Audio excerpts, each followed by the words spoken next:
Israel has continued their full-fledged war against journalism with the complete backing of the United States, as they have murdered hundreds of journalists since the start of their genocidal war. Israel is targeting and murdering anyone who documents their genocide. They recently targeted and killed Mohammed Mansour and Hassan Shabbat. 2024 was the deadliest year ever recorded for journalists, with 70% of the journalists murdered killed by Israel. Can you imagine the Western reaction if Russia murdered over 200 journalists since the start of their special military operation? Hell, can you imagine what they would say if Hamas targeted and killed hundreds of Israeli journalists? When approached with the fact that Israel is targeting and killing so many journalists, the Trump administration essentially said that Israel can kill any journalist they want because of Hamas. The Israelis have killed 2 more journalists, Hossam Shabbat of Al Jazeera of Russia, Mohammed Mansour of Palestine. Today, that brings the number to 208. Each one was individually targeted. The IDF says they used extensive intelligence gathering and precise munitions. Shabbat killed in his car, Mansour in his house. The Committee to Protect Journalists has once again noted that the deliberate targeted killing of journalists is a war crime. Do you have any comment? I would say that every single thing that's happening is a result of Hamas. This is the Trump administration essentially endorsing collective punishment, which is a war crime. Where is the Western journalist outrage over Israel systemically killing and murdering reporters in Gaza? Their silence is complicity. Israel is the #1 threat to free speech and freedom in the press in the world, and they must be stopped.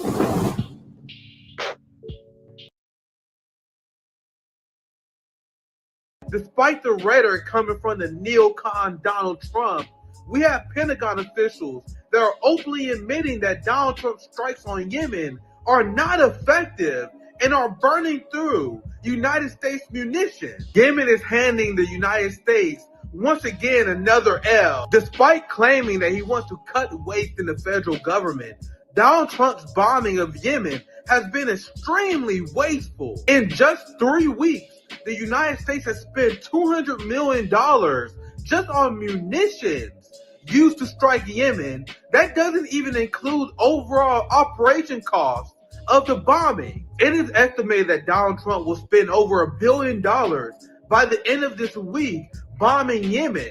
And for what? To protect Israel during their genocide? Now there are neocons at the Pentagon that are worried that the United States demilitarizes itself and won't have the munitions to counter China. Answer a lie in Yemen is causing the United States to demilitarize itself. Despite all this spending and all this bombing, the United States didn't even accomplish their geopolitical objective, with only minimum damage done to Yemen's military capacity. The United States is frustrated that they cannot defeat Ansar Allah, so instead they are bombing cancer hospitals. They are also bombing Yemen's water supply in residential areas. You know, committing war crimes? So the United States cannot defeat Yemen and stop their military operation in the Red Sea. So their strategy is to inflict terror on the population of Yemen. Notice the United States, just like Israel, wages war by engaging in pure terrorism.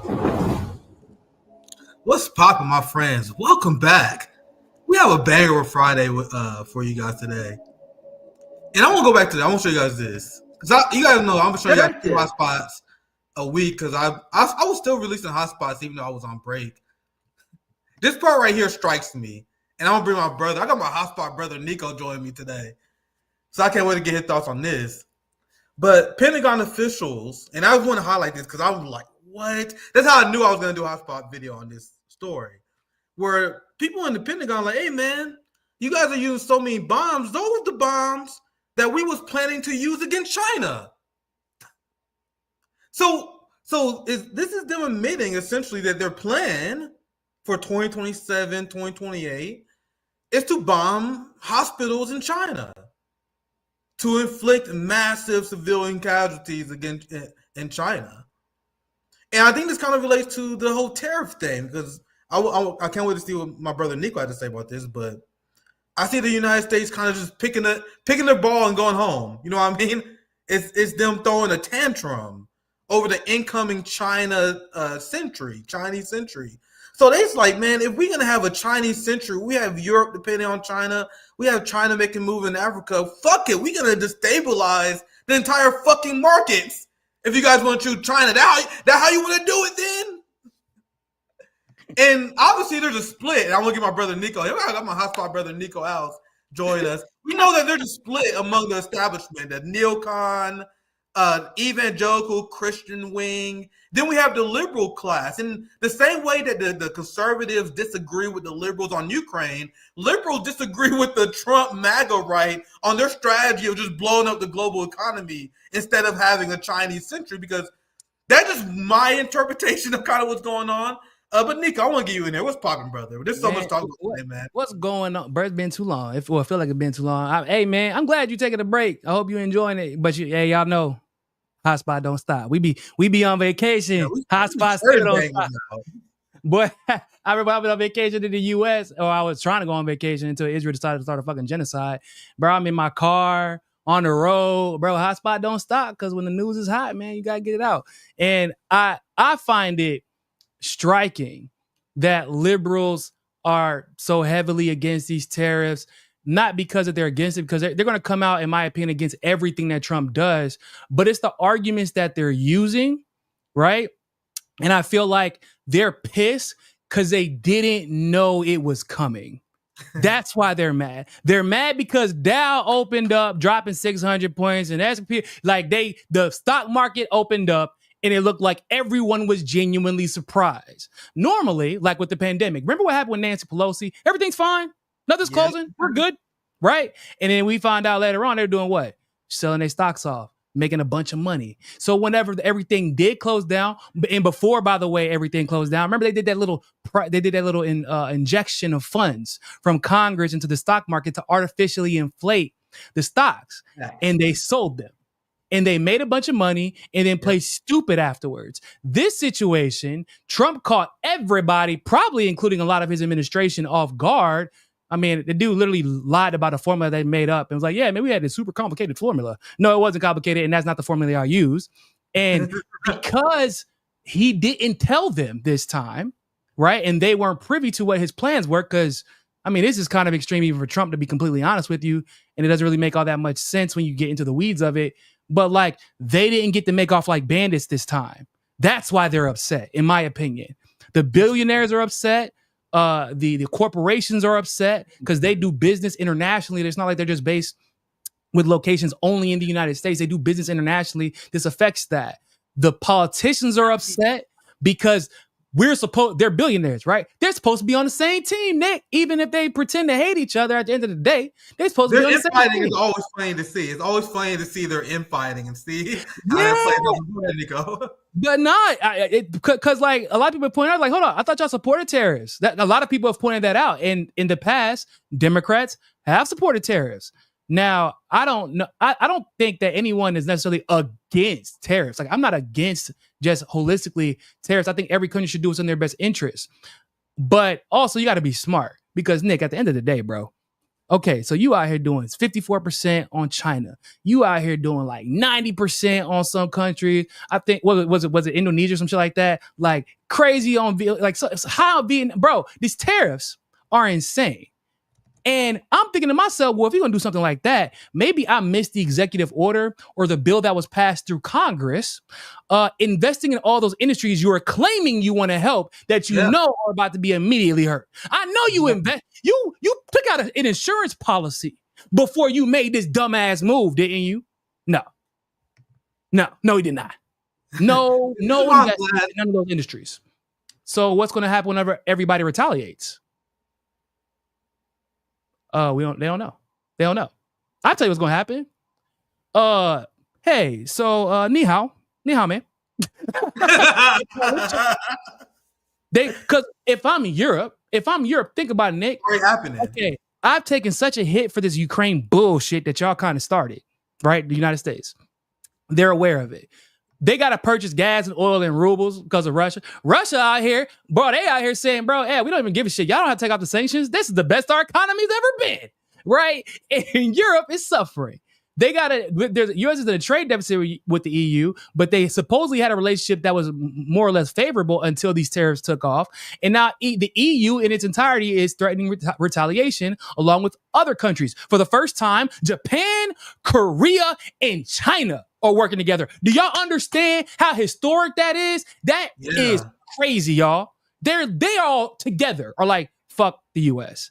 So you definitely invested in these industries you were claiming to help before you pissed off the entire world, right? Yeah, that's why it's been funny for us because I'm a multipolarist, and there's a lot. If you're like a U.S. flag pumping liberal, this has to be horrifying because a lot of people who are accelerists, and I wouldn't say this is not necessarily why. This is not why I fall at, but I've seen a lot of people making the argument. And this is not what I agree with, because I think we needed a post-duopoly movement to force change. But I've seen people make the argument that, hey, man, if you want to see a multipolar world, if you want to see the rise of China, we want to see Trump win, because Trump and his insane foreign policy will lead to the rise of China. That's exactly what we're seeing now, because once again, the neocon right and the neocon left disagree on how to handle this problem. Because the EU...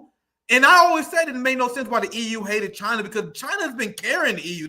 They haven't done so much business. So the United States panicking and deciding to tank the global economy as a way that is flipping their table. They're flipping the table over since they know China is on the rise. I see like the United States didn't help China rise to the position that they're in right now. Like people always use that. Oh, the U.S. shifted off those jobs to China, paid pennies on the dollar. They always and this is a conversation that needs to be had about the tariff situation and why some of them look disproportionate. For pennies on the dollar, they love to say that shit, forgetting that currency valuation is a thing, my guy. When y'all say penny on a dollar, that's okay. Do you know how much that is in China? That's middle class. They're getting paid what they would have been considered middle class wages. To you, it seems like a slave wage because of the currency valuation, you dumb fuck.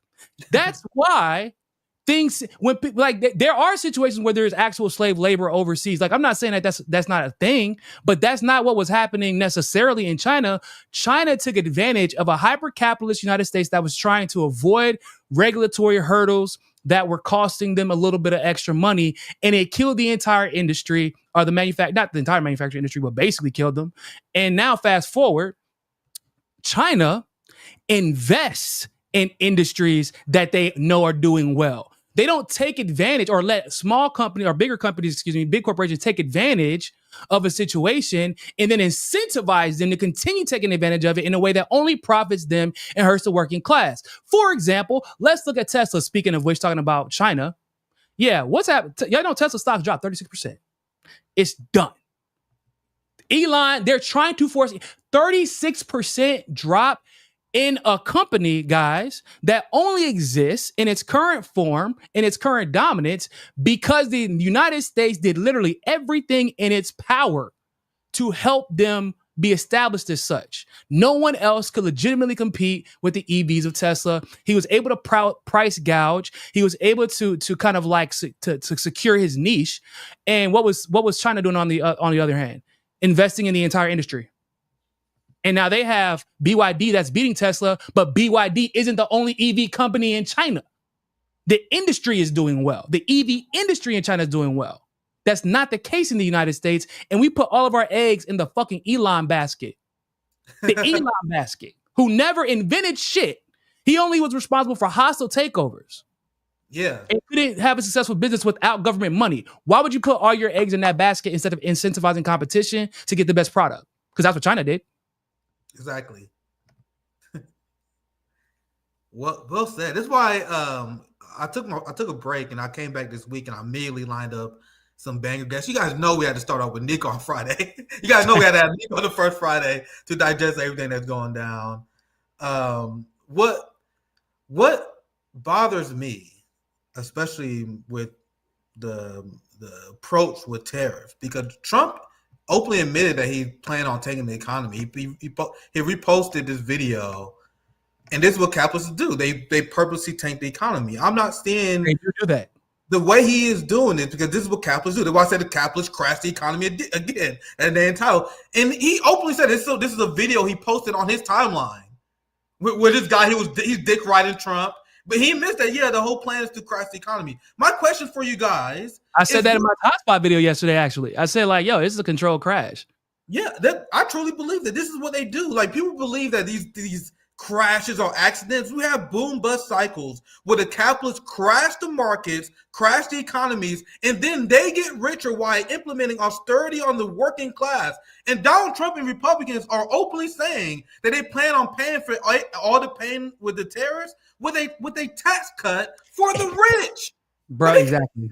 So who's going to pay for this? The working class. So for all the businesses who's going to suffer because of this, all the working class people to suffer. Is there a plan? Is there a centralized plan by the government, since they all about central planning now, Niko? They love central planning now. So big government for the win now. That's crazy how that shit flipped, huh? So is there a plan to provide health care for like the failing business owner, for the laid off workers? Because markets is a collective of capitalist feelings. So they implement bad policy on purpose, and then their feelings are hurt. So then they pull their money on the market, and then they take it on the working class. That is exactly the plan that Donald Trump has. Yep. And let me just say, so here's my theory. My working theory is that when Donald Trump came into office, he thought that he was going to have the international pull that he had when he first came in 2016. He had somewhat of a mandate because he was so unpredictable, and no one could kind of like plan out in front. And Joe Biden had messed shit up so badly. And Israel was a little bit more under control.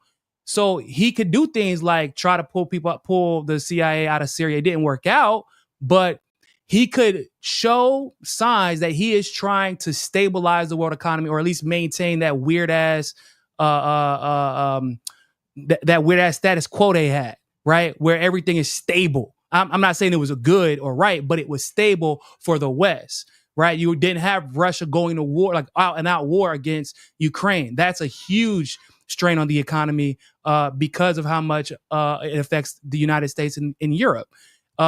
Israel has lost their fucking mind, and everybody keeps kind of forgetting that Netanyahu's going through these corruption hearings, and and people need to think like, the more he gets exposed, the more psychopathic his foreign policy becomes. And we're seeing it. And the more psychopathic his foreign policy becomes, because of where Israel has the most influence, the more oil and petroleum fluctuates, which also affects the economy. So all of these problems are happening internationally, right? And Trump, in his mind, believed, in his heart and soul, I really think he thought, I'm about to come in here, I'm about to put my dick on the table, and everything's and I'm about to heal the economy again, at least temporarily while I'm in office. What actually ends up happening is he tries to get a minerals deal with Ukraine done, which, by the way, when you think about it, I'm not exactly sure how the fuck that was supposed to just create peace between Russia and Ukraine. I'm not sure how you doing the minerals deal with Ukraine. You doing the minerals deal with Ukraine somehow fixes the war between Russia and Ukraine. But that's what he believed. Cool. But then at some point, Zelensky was like, hold up, man.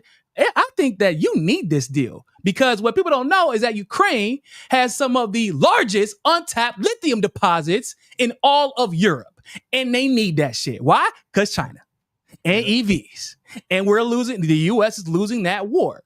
So what does he do? Yeah, I want to be part of NATO. I thought that I was cool with this deal, but I realized I want to be part of NATO. Meanwhile, Putin's like, I really don't give a fuck what Zelensky signs. He's not the president, so I don't recognize it. That's what he said. So basically, there will be no deal with Zelensky as long as he is sitting there. Okay, so how the fuck you in that war? Because that war is a huge strain on the economy. So you can't control that. You damn sure ain't controlling Israel, right? What I see with this Yemen situation, you are depriving 50,000 civilians of water. Yes, because you getting your ass whooped. That's what that tells me. You can't beat the military, so you got to go after the civilians. So you're not even in control of the Red Sea situation the way you would like to be. So in other words, you just found out over the last 2 to 3 months, oh fuck, I can't stop this downward spiral that was caused by the Biden administration, because I don't have anywhere near the pool I thought I did. I can't control these international circumstances like I thought I could. And Israel has lost their mind, and I'm not about to I can't piss them off. I mean, I ain't gonna lie, I was kind of pleased to see that the 17% on Israel went through even after Israel took all the duties and tariffs off of the US beforehand. Like they got word beforehand and took everything off, and Trump still gave them tariffs, which is wild. But outside of that, he's not gonna piss off Israel. So they're gonna keep doing what the fuck they want to do and destabilizing the world.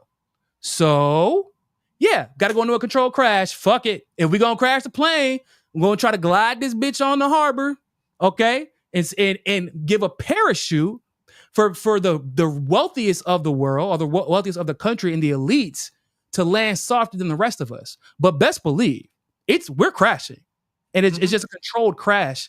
And he's gets to hide behind the tariff, saying what? Oh, it's a temporary hit for a long-term gain. It's for y'all's benefit, right? Yeah, it's gonna be a little bit more expensive right now, but it's gonna get better. And he can blame the tariffs for the temporary hit instead of just saying it was shit policy. Exactly. Because if once again, you could have just if you're gonna do this, I'm not saying it's inherently right or wrong, but if you're gonna do this, bro, invest in the industries that you claim you want to help. Because we ain't going back to 1995, motherfucker. Everything's automated as it is. So that whole manufacturing jobs talking point, it's not going down like that. So what exactly was your plan after you introduced all these tariffs? Why do you guys think the ruling class has been so desperate to build cop cities all over this country over the last decade? Why do you guys think they changed the definition of what a domestic terrorist is? They cracked down on protest laws and made them even more restrictive. Mm-hmm. You have the capital class that's preparing for this controlled demolition. Even before the tariffs, there was, and we talked about this before, Niko, people were predicting a big crash. The upcoming 5 to 8 years was coming. We gotta know capitalism as a model usually crashes every 5 to 8 years. It was coming. So now, and this is what I see, and I would love to hear pushback on this, but my theory was Trump seen this coming. He saw the writing as the wall, and you just explained this as well. They're seeing the writing as the wall, so they taking their ball and going home. They're kicking the table up, and they want to say we did this tariff plan. And that's gonna be the capitalist class excuse for everything to happen. This motherfucker really, bro. He announced to the world that hey, we about to fuck all y'all. And he announced via a poster. This motherfucker put out a poster board, like a product that your kids do for their 5th grade class, and actually thought he was doing some shit. Like he was so proud of that poster board that it looked like it was just put together that morning. I couldn't believe it when I was like, no. And I saw the initial, like, I just saw one of the lists. I didn't realize that the list was so extensive. I started like going through Twitter and shit. I'm like, hold up, there's more? And I'm looking at all the countries and all these. I'm like, there is no way you gonna piss off everybody? Everybody, Nick. What was crazy? So here's it. So from the Brazil perspective, I just want to talk about this because I found it very interesting that Lula got rewarded. Because people forget that Venezuela is not part of BRICS. And that's also another part of the whole puzzle that everybody got to remember. BRICS is coming. It's really here already. Lula used Brazil's veto power to keep Venezuela out of BRICS, despite the fact they've had a long-standing relationship where they've supported each other. It's easier for a Venezuelan to get a Brazilian citizenship or a Brazilian residency than an American. That's what kind of relationship they've historically had. But a lot of people have already been made aware. Lula was kind of picked to come back because they scared the shit out of him when they arrested him he wasn't even really charged. It was just the accusations got him arrested while he was president. So when they let him back in, everybody was like, that's not good. And out of all the countries in Latin America, it's Argentina and Brazil that maintain the baseline. Everybody else got smacked. And I was like, what? No way. This is Lula. Why would Trump? Venezuela. Damn. That's what it, because you got, bro, American products, dog, are expensive as shit to bring in to Brazil. Like, expensive. It is hard to get American. I can't just send my iPhone, for example, like just my iPhone. They know it's mine. It's under my name. I got a receipt for it and everything I already paid for. If I try to send that shit to myself, I got to pay basically for another phone. It's like paying for another iPhone. And yet Brazil, with this crazy cool formula that he invented that isn't really being used. Somehow Brazil was able to avoid the tariffs that the rest of Latin America, except for Argentina, and we know that's his boy Milei. So, right, except for Argentina, Brazil and Lula were able to avoid the tariffs that everybody else is about to face. Basically, that's strange until you remember that Venezuela BRICS move was, I mean, that was not a breaking point, but it was a pivotal moment where the BRICS superpower movement could have shifted everything in that, like, instantly.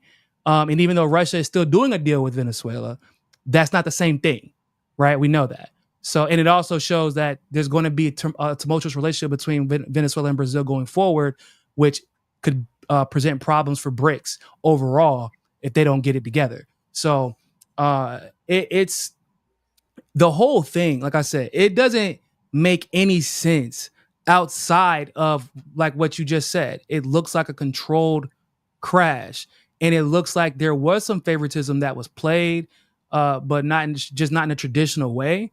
But it doesn't look like this was planned through all that well. Who came up with? I want to know who came up with the plan. I really want to know.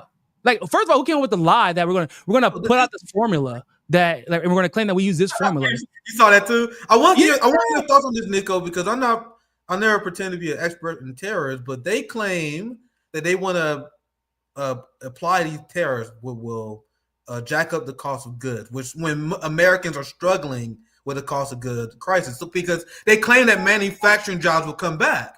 But that is very unlikely, because in order for manufacturing to come back, you must have capital that is willing to invest long term, which they will not do in massive instability. Because the argument that the Trump administration is making, which is contradictory, because they're saying, oh, there won't be inflation, it will be counterinflationary. Now, if there are tariffs that leads to counterinflation, would mean prices will drop. That's actually a bad thing for the economy, because that means demand drop. So when tariffs go down, that means that the businesses try to raise prices, but the demand drops so much that prices were forced to come down, which shows the overall less spending and usually leads to an economic crisis. Now, if that happened, you won't have the investment that will bring manufacturing jobs back. Am I getting that correct? Well, I'm not an expert, but more or less right. Like, counterinflation is like the word. Like, what we don't want is, we don't want inflation, but we also don't want counterinflation, because both of those things are like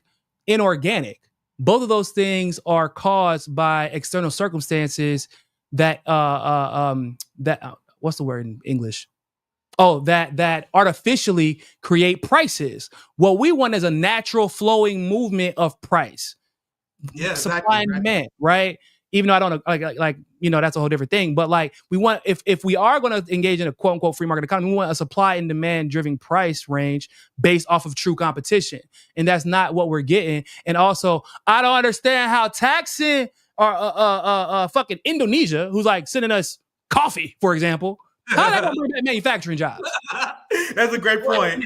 Like that's the shit. Like, when you go and look at the main export, or how Trump said, first of all, Canada, even though y'all remember literally a couple weeks ago, it was all about 25% tariffs on Mexico and Canada. In this new tariff era, they're actually exempt from these tariffs. Even though he simultaneously puts out a tweet saying, we're going to tax, I bullshit you not. Not a tweet, put it on True Social. He said that we're going to tax the fentanyl that Canada is sending in. I swear to fucking Americans can never take responsibility for their drug problems. that part. And you gonna tax fentanyl? Bro, I ain't never heard no shit like that in my life. I said, you gonna tax the illegal shit that you can't keep track of, and explain that one to me. And no one, in the magazines, people just yay. I'm like, he said he's gonna tax fentanyl. How the fuck are you gonna tax something that you can't keep track of? Because otherwise you're admitting that you are keeping track of it. You do have a way to trace it, and you're just not preventing it. Because we all know every drug epidemic in the United States it's either been allowed by the U.S. government or perpetuated, or usually a mixture of both. Let's be clear about that. So whether you're looking at the opioid epidemic in the pharmaceutical industry with legal drug abuse, or the cocaine era, or the fentanyl era, which we're in right now, the government's probably involved, which is the only reason it's getting through. So like, let's keep it a band. But at the end of the day, like Canada and Mexico are actually absolved from these new tariffs, even though like he's still acting like they're not. And it's just bizarre. The whole situation is just so bizarre. And I am even surprised, Nick, at how Biden-esque this administration and the you beat me to it. You beat me to it because that's exactly what I was going to cover in the Yemen segment, how the Biden administration's foreign policy is essentially being repeated by Trump, which is exactly what I said was going to happen. People didn't believe me at the time. None of these clowns, you guys think of reality TV game show hosts is going to dismantle the direction of the deep state and what they have planned? Because there are a lot of people who claim that the foreign policy establishment had planned. I know Jeffrey Sachs, he does a great breakdown of how the United States was planning, and they had to list all these countries they wanted to destabilize, and they are going through that list. Iran is next, and that was like on the list as well. So do you guys think that Trump was going to dismantle that? And he's following the foreign policy decision almost in a more embarrassing way than Biden, because he's like, man, I think Biden, he didn't go hard enough against Yemen. I'm gonna go way harder. And the only thing he did was waste more money. Like the rate was going on. That was like the main premise of my hotspot was the massive amount of money that he's wasting. And now the tanking of the economy, the endless war, conflict, the incompetence. And there are a lot of people who pissed. I want to share this, and then we can dive more into geopolitics here. But I saw this. And my cousin was texting me. I got to switch. Bro, you guys don't want to meet me on the sticks for Mario Kart or Super Smash Brothers, man. Let me tell you. So, bro, I'll be on that. I'll be on both of them. Busting my son ass. He be getting mad. We had a family get together. If you guys think I was going to let them win in Mario Kart, you're out of your goddamn mind. No. Oh, bro, I'd rather take an L in Super Smash Brothers than Mario Kart. I was like, nah, man. I got to teach you guys the hard way, man. We're not holding. Hey. Because Mario Kart L's hurt more because of how they be happening, right? Because you got to be strategizing like my brother got this strategy where he won't go any further than third place for like the first 2 laps because of that motherfucking blue shell. Like, because he knows like it's coming. If I stay in first place too long, that's my ass. And now I'm going from 3rd to 8th. Like, yeah. The reason I bring this up is because my cousin texted me. My brother texted me because they big fans of, they're big gamers. We're a big gaming family, right? So this is something that ordinary people are like, wait, what the fuck is Trump doing here? And I told you, my family is apolitical as fuck, and the internet is crashing out. All the nerds are crashing out because the Nintendo Switch was just announced.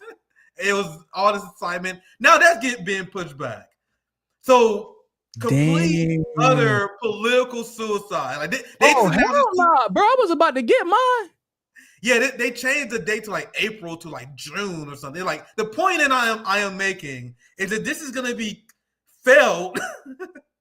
Real shit. I just ordered my son's birthday his birthday party is on the 12th. His birthday is the 8th. I pre-ordered it for him, bro. Yeah, I was trying to play a new Mario Kart, but they talking about the game's gonna be $80. Now it's gonna be even more now. Dog, like that's I might have to have a fucking conversation after this goddamn stream. I had no idea. I need to check my email. Apparently, what?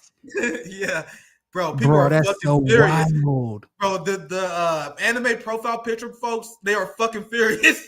Like I said, it was like literally an hour before we went live, and like Nintendo was like top trending now. People are fucking crashing out, bro. Over this shit. And we just getting started. Bro, you can't play with it. Hey, Nintendo been around since the Dog Pound, dog. Like that's like Sam. It ain't never like did Mario wrong, 64, bro. Man, I'm an old school gamer. I'm like, you fuck with Nintendo, man. People get serious. You wake to sleep and dragging up. That's family, but that's family fun. That's wholesome family fun, bro. Like I love Nintendo because it's some things when you get it right, bro. Just do it better. Just keep doing the same thing, but just a little bit better every time. And I'm gonna be okay with it. And I love it because you don't gotta pay to play, basically. Not like with PlayStation nowadays. Like I got a PS5, I don't even turn that bitch on anymore because everything is pay to play to compete, right? Yeah. So with Smash Brothers, it's me and you, cuz. Oh yeah, it's me and you, online, in person, wherever. You ain't no power up you can buy that's gonna save you from this ass whooping. Okay, that's why I fucks with Nintendo. Yep. But in all seriousness, like this is how much like a Nintendo Switch, for example. I worked at Best Buy. So whenever I worked at Best Buy back in the day, bro, it was when the Wii dropped. And for some reason, everybody thought that the Wii wasn't popular because people weren't buying it. But what was happening was, no, it was everybody waiting for Christmas. And for like 2 months until Christmas, bro, we never had a Wii in stock. I still think it's the best-selling console ever. I believe it probably, and rightfully so, right? In the Switch being as popular as it is, given that it has so many of the characteristics of the Wii, like they basically just evolved the Wii and made it handheld. I mean, it's a genius concept, but like it starts off with Nintendo Switches. Y'all think that shit's small potatoes, but like you got GameStops closing already, the malls are already suffering, right? There's like the places that sell these items are already suffering. And now they're not going to be able to get the new shit that they count on. They've already built into their profits, or excuse me, they already built into their what they believe they're going to profit or what they believe they're going to end up owing whatever quarter. And everybody's going to have to remake everything. Their budgets are shot. No one knows how this is going to turn out anymore. And that's once again, now we're in a worldwide situation. A world economy is about to suffer. And I just don't understand. I promise you, I'm confused. I just don't understand it. There are people who support Trump that are confused. One of my favorite genres of politics is capitalists not understanding their own system. That's one of my favorite systems. Like, because capitalist economists disagree with each other all the time. Like, bro, do you guys even know how your own goddamn system works? They don't. So that's my favorite genre, one of my favorite genre of politics. And this is a video I saw earlier today. Once again, our hotspot, not only do we have our bangers, we have our account that put out all these banger videos. We hit 34K. Now, make sure you got to follow hotspot on X, man. If you're not, you're missing out. But let me watch this video, because I saw this video before I went live. I decided to play it because I want to show you guys how capitalists don't even understand what the fuck going on. Like, whenever you ask them, like, hey, if you ever want to be entertained, ask a capitalist what happened in 2008. And watch how many they're gonna give you their gaslighters, their bullshitters, and they want people to be or just ask them why capitalism hasn't worked so far. Just ask them that. That's just fun. I love doing that. Yeah. Feel free. I'm gonna play the video, then Niko, you can respond afterward because they just I think this video funny, showing how people don't understand what the fuck they're talking about. I'm voting for the man that's gonna take America back, baby. Donald J. Trump, man. What's one of your biggest issues? Probably gonna be inflation, because I sell T-shirts and all that stuff. Your T-shirts are made in the USA? No, my blanks, no. See, that's the thing Trump's talking about. If we tax them, hit tariffs, the same item they're making over there will cost the same to make over here. We pay the tariffs. Well, the companies pay the tariffs, not us. China doesn't pay the tariffs. We do when they come in. No, it doesn't work like that. Like if I'm buying 1,000 shirts from China and there's a tariff on it, I'm paying the tariff. Well, no. So the shirt that you're already buying in China is going to pay the tariff. Yeah. I'm the business owner. I'm paying the tariff. China doesn't pay it. I pay for it. Well, like if I'm the business owner and I buy 1,000 shirts. I see what you're saying. China's not. Hey, respect to him. Hey, respect to capital. Yeah. Because normally that's when they start going crazy on you. That's when they start amping on you. And they're like, oh shit, hold up, what? Hold on. So what you saying is the inflation I'm already paying is about to get higher? Yeah. Yeah. You get your shit. You thought that you was paying a lot, but that's, bro, we're still paying for NAFTA. Like we're paying, I don't know if we'll ever stop paying for it. And I mean, China's not paying for it. They're still benefiting from it, from the U.S.'s dumbassity and their greed. But U.S. citizens are still paying for NAFTA. And I'm not sure we'll ever recover from it because China knows how to plan more than 2 years in advance. Right? Like, I don't know if you recover from that plan because that's something you would have had to plan to prevent from hurting your economy. I don't know, maybe like fucking 30 years ago. Damage already done. Because now, well, like I said earlier, if I'm the EU, because you just heard, I don't know if y'all saw it, but the chairwoman of the EU, she came out and was like, yeah, man, we about to retaliate if you don't fix this shit. Is she not the only one who said that? And if you are the EU who's already, they pretend to hate China once again, but we know what time it is for real. What you gonna do? You know what? Fuck them. We about to go. Hey, we about to start speaking Chinese, buddy. Let them BYDs come in. Let them BYDs. Fuck Tesla. Let them BYDs come in. Let them Chinese cars start flowing.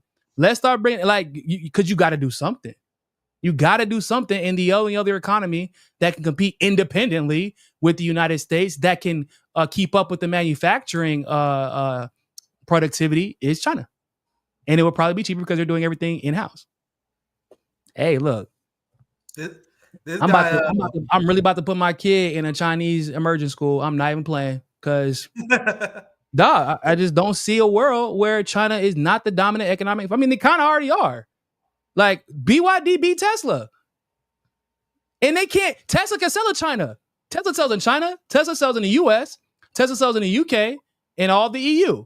BYD sells in China, a couple of other countries in East Asia, and a couple of countries in Latin America. And not in the US. And BYD bust their ass. Yeah. And Tesla fell 36%. And Elon Musk is getting pushed out. This guy's so dumbfounded by the stupidity of this guy. They wonder if he's a fake actor. And to be clear, you will never know. You never know when people fake these videos. But this is the same argument that Trump is. Are all actors fake actors? That's like saying a made up word. Like, aren't all words made up? I won't ever discount the fact that he may or may not be real, but this is the argument that Trump people use. This is like when I hear Trump talk about terrorists, he's like, no, the other country pay. I'm like, wait, he literally gaslight people. Like, cause people start like, hold up, is he? Let me look at the book. I swear to God, that's not true. Like, and he would say 100% confident. So whether this guy is an actor or not, he represents a real political ideology. His excitement, by the way, made me. I think that he's real. Like that's literally when I've encountered people like that, and they get so hype about their arguments, like the way he did, and then he was kind of like taken aback, like, "Oh shit, hold up, maybe let me stop talking real quick," like because the Duke was repeatedly, "Look, this is what it is," and then he stopped to think about, "Oh shit, yeah, you're right," because that would make sense, and he was kind of had to shut up because he realized he sounded stupid. I feel like he's not an actor. I feel like that was a real engagement, but. Either way, it's still the arguments they make. Nick, real quick, did you see that Piers Morgan interview about the tariffs?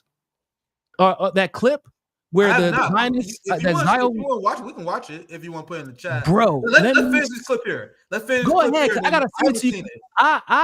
You need to see this woman make the argument that China is using Mexico and Canada to sneak in cars and avoid tariffs. Yeah, find the clip. I haven't watched it. We can watch it live. Hold that thought. I'm gonna finish the clip and then we can comment and we can move on to the next part. Sure. I'm actually curious to see how this is gonna end here. China doesn't pay it. I pay for it. Right. Like if I'm the business owner and I buy 1,000 shirts. I see what you're saying. China's not Jolly. So I'm trying to explain. Who pays the tariff? They're paying the tariff. Do you think that? You believe that? Because I was trying to say, because I sell merch as well. I sell you something for $10, right? You're going to sell it to him for $20. Exactly. But then I make you pay me $15 for it. Are you still going to sell it to him for $20? Am I going to sell it to him for $20? If I raise the price $5. Oh, it's going to have to go up. Right. So yeah, that was a great job with that guy. That was a great way to explain it very quickly. I give that guy props. And you guys see how he had to bring the other guy in? These people were like, they're confusing people. Like Trump is confusing people. So you're like, hold on, let me check. I'm pretty sure this motherfucker lying. And so that's a great way to explain it. But we know it's on. He's lying. He's not confusing people on accident. It's on purpose, and he's lying. Yep, absolutely. Trump is absolutely lying. 100%. Where is it at? Is it this one? No, this isn't it. Hold on, I'm gonna find that hoe. I covered it yesterday during my live stream, so I'm trying to find it. Yeah, I'll read for you super chats as you're looking for it. Thank you, Eric. Wait till we get the AI China sex robots, the Belt and Booty Initiative. Yo, that's gonna be dark. Thanks for the 999. The reason why that shit's gonna be really dark because what if you get a sex robot that looks like someone you know? Anyway, it's fucking weird, man. I don't know, man. It's just I think our society, porn culture is getting out of control. It's true, but if this time y'all crazy ass white people raping fucking people, I guess that's better than sex exploiting women. I guess. Found it. No, man, it's dark. What if someone get a sex robot and that shit look young? Hey, that shit get really fucking dark real fast. It gets dark because it was the darkest part is y'all act like y'all gonna be able to afford these sex robots, motherfucker. This economy is crash. Y'all gonna afford those sex robots. I think it's good because at least hopefully it would decrease the amount of creeps out there, I guess. But that shit's dark. Yeah, man. I guess I'm so old school minded, man. That's so dark. Right. Anyway, let's move on. Thanks for 999, Jonathan. So, is this the? Oh yeah, I see the link now. I'm gonna read this super chat, and one I saw earlier, and then we can cover that. And then I want to cover just a few headlines I saw coming out. Israel, obviously, there was a vote in the Senate where they voted to continue to arm Israel. We'll cover a few more headlines, then we'll begin. Which is crazy. They could have voted to actually get rid of these tariffs. They could have did that. Yeah, but we'll get to that soon. Let me read the last two chats here. Then I'll pull this clip up. Thank you, Jonathan. Trump's tariff presupposed there's an American-made product for us to buy at a lower price. Most of the times there isn't. Absolutely well said, Jonathan. So I just saw scrolling by like Fox News removed like the market dial below the screen for the first time ever. I gotta find it again. Like, bro, it's bad. And a lot of people who support Trump. It's a cold, Nick. It's so, bro. It's weird. We lying about the stock market. We gonna just, and we gotta take that shit out, dog. We can't even show, cause we can't even defend the shit. Whenever they get to the point when they can't defend Trump's act, they're like, we just gonna act like it ain't happening. Then just gonna. I tried to see if I can find it. I saw it earlier. I didn't save it. They literally took off the market indicator or whatever. And this is what pissed me off about capitalists, because you guys know, like, most Americans don't have money in the market, right? 60% of Americans don't have money in the stock market. But despite that, capitalists still take it out on us. Like, they were like, no, fuck your retirement fund, fuck we'll lay workers off. They find a way to make us pay for it. So I know that's a great point. In general, the stock market doesn't matter to us, but that reflects their feelings. And since they implement austerity, like they're already planning a tax cut for the rich for this, they use this market, the feelings of the capitalists, as a way to punish the workers, for recreation. Like, we're gonna blame you for us fucking the economy up. But that's a whole other conversation. Go ahead, Niko. There are pension plans that are locked up and tied up into the stock market. So, like, maybe you don't personally invest into it, but like your company's pension plans invest in the stock market. Your 401k is invested in the stock market. Like, there are things that are like where you're not buying stocks per se, but your livelihood is affected by the stock market. And pension plans are what people were worried about yesterday. They're like, hold up, I did not get a say in these tariffs, and these stocks just took a dip because nobody was prepared for this. But this is why, I don't invest in the stock market. Once I realized it was fake, I was like, yeah, I'm not betting my life on the fucking stock market. I got to figure some other shit out, right? Like, maybe if you're one of the people who do like low risk, just constant invest, that's one thing. But doing these high risk investments and like literally investing your livelihood into like hoping that you retire at a time where your 401k is actually worth some shit, like, bro, that's terrifying. I know some people don't have a choice, but like, it's still terrifying. There needs to be, like, why the fuck can they keep getting away with this? I'm just dog. So I had to look this up too. They said, and I don't know, man. It seemed like bullshit to me, Robbie. It says only 62% of U.S. adults own stocks. That seemed a lot. That seemed like a lot. But I said 60. It says 62% of Americans. I think that's higher than it. I think the most important you can buy parts of shares, like you can buy shares of shares now. You don't have to buy the whole share like you used to. Once Bitcoin and cryptocurrency became booming, like, they started allowing you to buy pieces of shares instead of the whole shares in some cases. Yeah, this is I'm trying to find the exact number, because I think the most important stat, they love throwing that stat out to make it seem the economy more equitable than it actually is. The most important thing is the percentage of the stock. Like, the working class is owned only a very small percent. I'm trying to find the exact number. I see this headline. I was trying to fact check myself. The richest 1% own the greatest share of the stock market than ever before. Baby bonds on only 1% are owned. Oh shit! So 1%, the top 1% own like half of the market, according to this stat here. Does anyone know the accurate stat in the chat? Anyway, there's like an insane stat, like the top 1% own half of the market. So that's why, like, the stock doesn't really matter to the working class. It's just the capitalists take out the frustration of the market on the working class. That when you see programs that are designed to give corporate bailouts, designed to bail out the rich while implementing harsh, rigid and you want to know how much the bottom person, the working class owns, or the 1% owns? See how much the 1%, how much stock does the 1% own? Hold on, let me read. It said the rich now own a record share of stocks. Here's one. The top 10% hold 93%.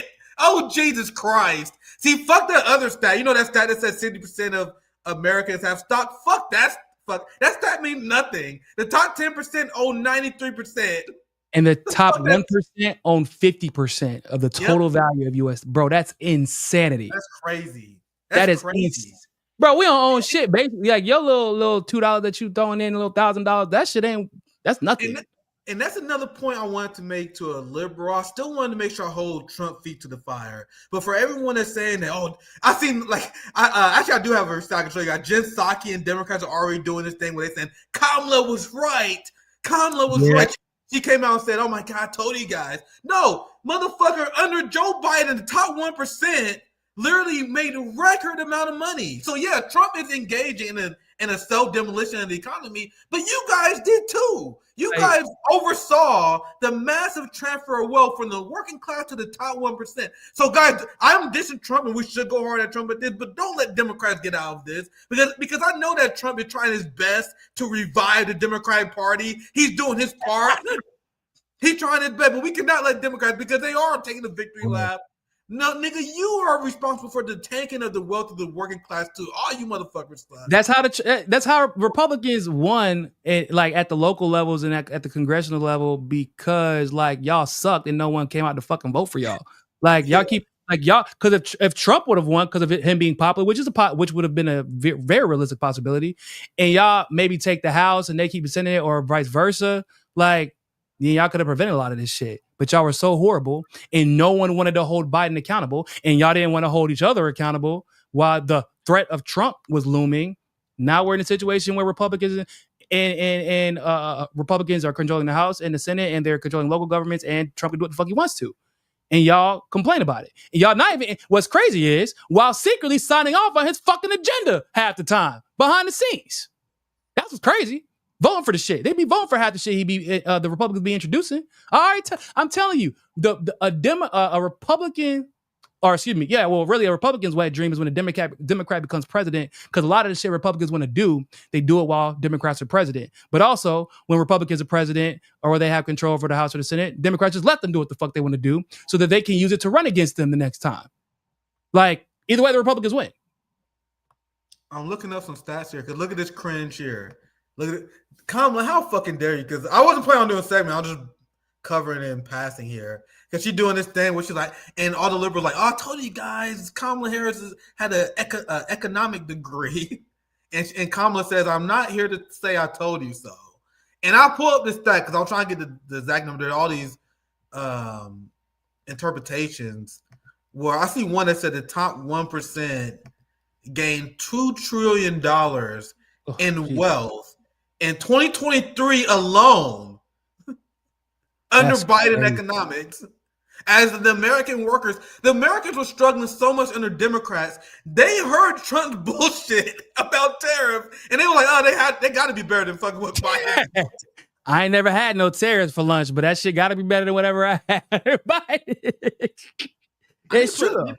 I need to put together another. Bro, you gotta think about it. Because genocide was still on the table, and people, for example, the situation with Yemen, we got to remember that Trump enabled the genocide that was happening in Yemen at the hands of Saudi Arabia. We were right; they were funding it. That wasn't really going to change as much either. Even though that really didn't even benefit U.S. interests, even though we were funding it, we knew that the genocide was already underway, right? So that wasn't going to change. The only hope that they kind of had was I guess Russia, and maybe we shouldn't reward genocide. At least that was the only hope that we had. That and you're like, I told you so. What? That the genocide is continuing and that the world economy is shit. Yeah, we knew that under you. You didn't tell us anything we didn't know. The problem is still you though. That's the fucking problem. You didn't tell us anything new. You just I told you he was gonna be like me. Speaking of, you. That's such a great transition, Niko. Congratulations, right? That's such a great transition, Niko, because we have Cory Booker, who made shit-lib history. Democrats love this, where Cori Bush had a 25-hour Trump derangement syndrome speech where he decried Trump for destroying the rule of law in the United States. And as he complained about Donald Trump destroying the rule of law, he voted to send bombs to a country that is charged by the ICC for committing war crimes. And this goes to a great transition, though, because we have two parties in the Democratic Party. Their plan to oppose Donald Trump is to support genocide harder, to agree with him on his foreign policy. Y'all lost Michigan because of this shit. We literally took. And hey, Nick, do you remember what did I say? I said they lose Michigan, that's it, and they're going to lose Michigan. And people thought I was like kind of like going out on a limb by saying like no, like they're talking about voting against Kamala, not merely voting for Jill Stein. A lot of them did that. They're like, nah, fuck Kamala. Fuck the Democrats. Y'all are killing our people. We're not going to reward it. And I'm sure they're going to treat Trump or whoever comes up next in kind if they support the same type of policies. And y'all, like Nick said, like y'all solution to get the House back or get the Senate back or win the presidency back is to continue the same shit y'all just got done doing. And everybody told y'all that's why they didn't vote for you. They gave you the answer to the test. And you're like, okay, so I know you said this is 3, but what if it's 5? Motherfucker, it's 3. But what? It could be 5, though. I'm telling you it's not. It's 3. I'm going to put 5 just in case. I'm just going to hedge my bet. So Israel is currently bombing cancer hospitals. You know, just like Donald Trump is doing in Yemen. Isn't it interesting how Israel and the United States is working together to completely shred international law? So Israel, and you can argue that Barack Obama started the trend, but Israel, especially with their siege of Gaza, normalized the use of bombing hospitals. And the United States and Israel bombed a cancer hospital recently.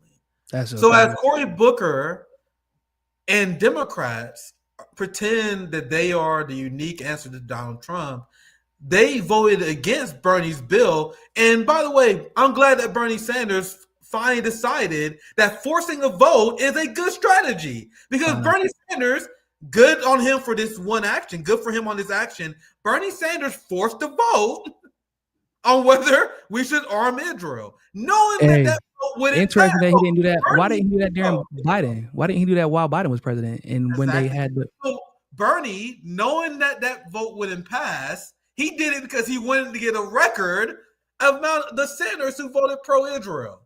So Bernie, now that Republicans in charge, is now implementing the same strategy that the progressive managerial class rejected when Biden was in charge. Isn't that interesting? That he's forcing the vote on. Anyway, that's a side point I just can't help but ignore. It has to be said. Go ahead. It got to be said. It got to be, because why didn't you do this already? The genocide didn't start yesterday. Damn sure didn't start the Trump presidency. And y'all had Kamala. Remember the Miss Tiebreaker that was never breaking ties whenever she needed it? Like you feel me? Like you could have what it takes to pass that type of shit, you could have prevented funding. You could have at least roadblocked it. You could have stalled it, is what we're learning. And you know that you could do that. And you chose to not, because you know that this money's still going to reach Israel. Like, and at the end of the day, like if what's crazy about Bernie is I don't even know if he's a raging Zionist. He's just a fucking selfish piece of shit and a clout chaser. It's worse, honestly. Yeah, he don't take AIPAC money. Isn't it crazy that they don't take AIPAC money, but you still don't call it a genocide? He said, "You a cheap ass motherfucking sellout." That's the crazy cheap asshole. Bernie and AOC cheap assholes. $2 prostitute ass. I sent that clip. Oh yeah, my bad. I forgot we were supposed to watch that video. Yeah, let's get into that video. So anyway, we can close the segment here. Almost like a quick segment about Democrats voting for Israel. So that we can end it here. We have 15 Senate Democrats that did that. Good for Bernie for forcing the vote. I'll give him props for that. But you know, I'm a Bernie hater. Fuck that guy. Overall, still annoys the challenge. But I'm glad he did that. I will say that. You guys know it's hard for me to give Bernie props, knowing what role he played. So it's like, yeah, he did a good thing here, but still fuck you. A little bit too late, as usual, right? Yeah, because he wouldn't do this if a Democrat was in charge. Because they know that forcing the vote is a good strategy. You just did it. You guys they can't do it because like that's too good of a strategy. We can't do that shit. They're gonna do it all the time. They're gonna expect us to always do that if we actually implement that strategy. Yeah, motherfucker. That's exactly what we expect for y'all to do. Yeah, we can't do that. So whatever. I guess good job, asshole. I guess. That's I can say. So you guys know I'm salty as fuck. I am. I just am. Sorry. Bruh. Good job, asshole. Good Anyway, job, I haven't seen this clip, so feel free to preface it with anything you want to say. But I'm gonna dive right into it. Oh no, I'm gonna let them cook. You gonna hear that shit? Just listen to the passion of her stupidity. Just go ahead. So this is Nick and Niko, one of my favorite shows to do. So I guess this is Niko's segment for the show. So let's watch the show. We'll see what they're talking about. I always see this panel. I see Jank. I see Pierre. This is gonna be a heart attack. I see that's Carrie Lake. Oh Jesus Christ! This is gonna be something else. I'm going blind. Let's watch it.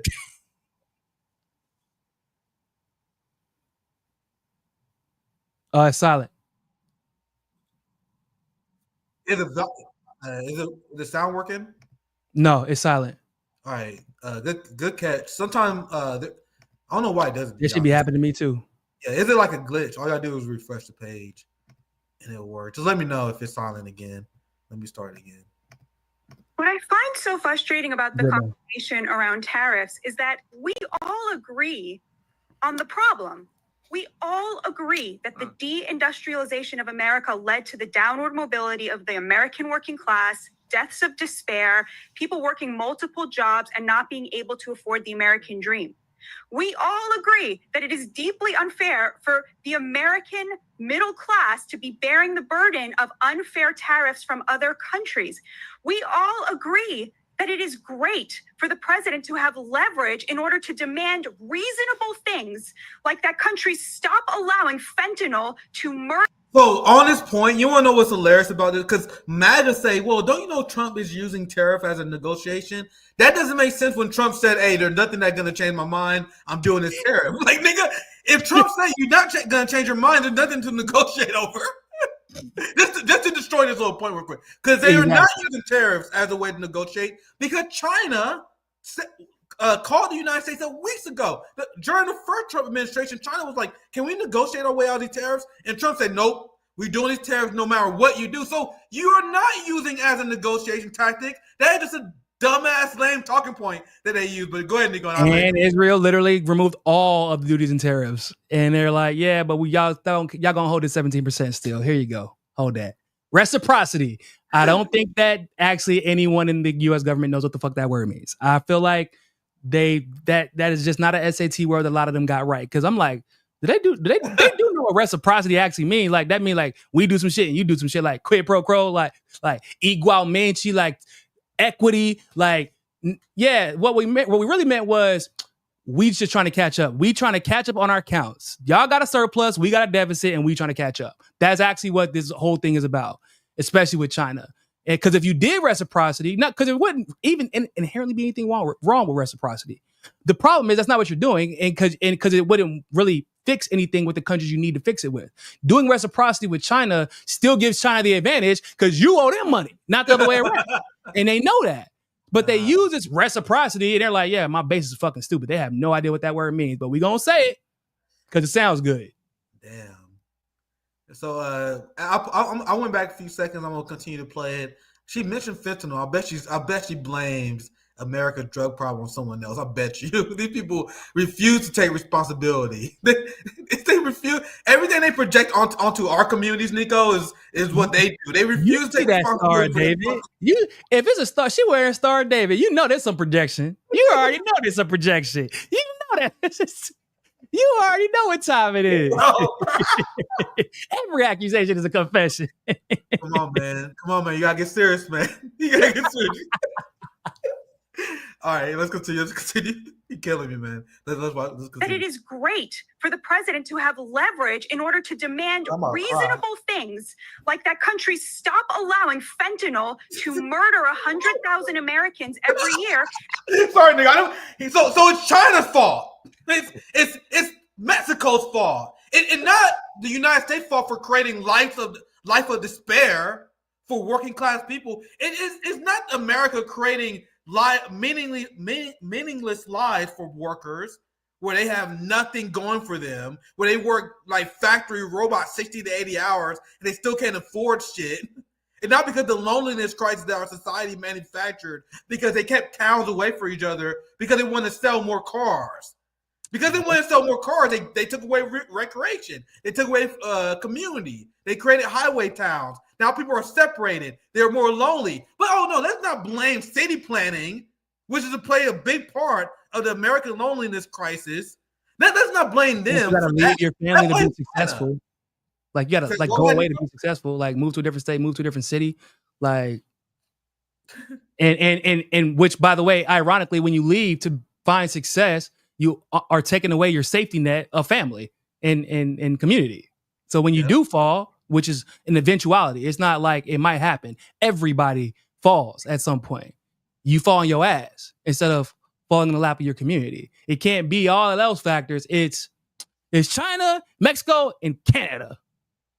And plus, we know, and another reason why this pisses me off, this rhetoric, is because we know the CIA smuggles drugs. Like, the CIA played a big part. So whenever they do this, it's them purposely trying to deflect. But that's a conversation for another day. Bro, I'm sorry to interrupt this, but I haven't got to the like indisputable. Like if there's a drug like the ICE is like the biggest human trafficker and drug trafficker in the fucking country. We know this. Yeah. This is indisputable, bro. We know this. It's China's though, Niko. You see how they deflect responsibility from their government? It's not the CIA, it's not ICE, it's not the police gangs. Like we reported on the LAPD police gang that used to fucking smuggle drugs. The police chief said it. The police chief. He was like, yep, we did all that shit. Oh man, we guns, drugs, all of it. Yep, we planned it. We did it. We were coordinating it. But not a single right-wing influencer will tell you that. They would say it's China. It would say it's fucking Mexico. I'm shocked, Niko. They blame Canada. I can't believe they blame Canada. They usually don't blame white people for this kind of shit. They must be watching you. They must be watching South Park episodes, and that came. They're like, "Oh yeah, we should blame Canada. Blame Canada. Blame Canada." I'm not seeing them in the real country anyway. They say that less than 0.5%, 1% of fentanyl came from Canada. And like, yeah, I believe it because I'm not seeing it, bro. I'm not seeing Canada slinging fentanyl over here, bro. Anyway, let's continue to. I just had to break down this point. Imagine like what a fentanyl drug dealer from China would look like. Like, what does the plug from the fentanyl plug look like? Is he like tied up? Like, is he like I'm genuinely curious. Like, and who do you know that you get in fentanyl from China into the US? Because that's your government. If they getting that much in, it might be time to look in the mirror, my guy. That's all I'm saying. If they're getting that much in that you got to blame them for an epidemic of fentanyl, it's time to look at your fucking agencies, you dumbass. Because we don't check it. We don't check shit. That's y'all. But they don't want to have that conversation.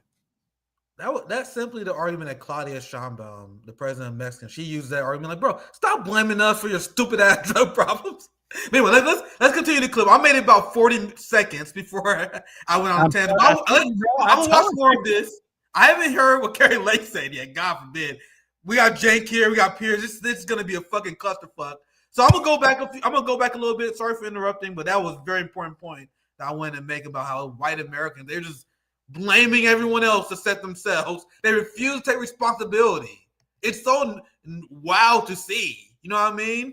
But anyway, let's play it. I'll move on to that point. Let's see why you share this clip because I'm already loving it. I'm already loving how unhinged this shit is. Let's continue. Great for the president to have leverage in order to demand reasonable things like that countries stop allowing fentanyl to murder 100,000 Americans every year and that Mexico do its part to police its own border. And yet when somebody has the courage to show up and say to Wall Street, screw you, I am waging war. I'm waging class warfare on behalf of the American working class. Oh no, she did not. You elites in Wall Street, you do what you need to do because I'm not going to stop fighting for the American working class. Suddenly, everybody is sitting around going, "Oh no, the stock market." Yeah, the stock market looks like that because the rich are punishing Trump for siding with the neglected and humiliated American working class over them. We have already seen these tariffs work, Pierce. The number of people crossing the southern border is at 0. Fentanyl is at record lows for the last 10 years. We have already seen $1.2 trillion in manufacturing invested in this country since January 21st. So they have already Nick, pause real quick for me. She's having a full-fledged Karen meltdown right now. Like, this is insane. So that 1.2 trillion number that she gave was she misspoke or she misinterpreted it. So what that 1.2 trillion was referring to was actually money going outside of the country in manufacturing. And that specific figure was the number that caused Trump to implement the tariffs. And that number is from 2024. Wow. And she didn't know that. And you can tell, like, when they zoom out, you're going to see she got her pen. And clearly she wrote all these notes on a pad. And I saw somebody say that she looked like she's on Adderall. I think that explains a lot because she's just going. And she did not stop to think. She's like, the number of people crossing the border is 0. Ain't no way in fucking hell that you believe that. I'm just going to go ahead and say that. No, nobody believes that. But fentanyl being in record lows, like, we won't really probably know that until the end of the year. Right? If there is a result. Also, just to be clear, you can't tax trafficked fentanyl. That's not how drugs work. If you can't tax it, that means you're tracking it. And if you're tracking it, that means your government's responsible for it. But that 1.2 trillion she was referring to is actually what is from 2024. And that's what caused Trump to implement the tariffs. They didn't bring back $1.2 trillion in manufacturing fucking job. What? Yeah, she's going crazy, dog. But you hear the passion she's speaking with? Yeah, bro, she having that was a full-fledged Karen meltdown. That was a one hell of a Karen and rant that she went on, bro. What is 2 minutes? 2 minutes of her just screaming. She's screaming at the camera. I know, because I do the same. Like, she's you gotta know how passionate I am about ending empire. The same way that I will go on my show ranting about ending war. The same way I'll go on my show ranting about reparations, the same passion I show for the working class that you feel.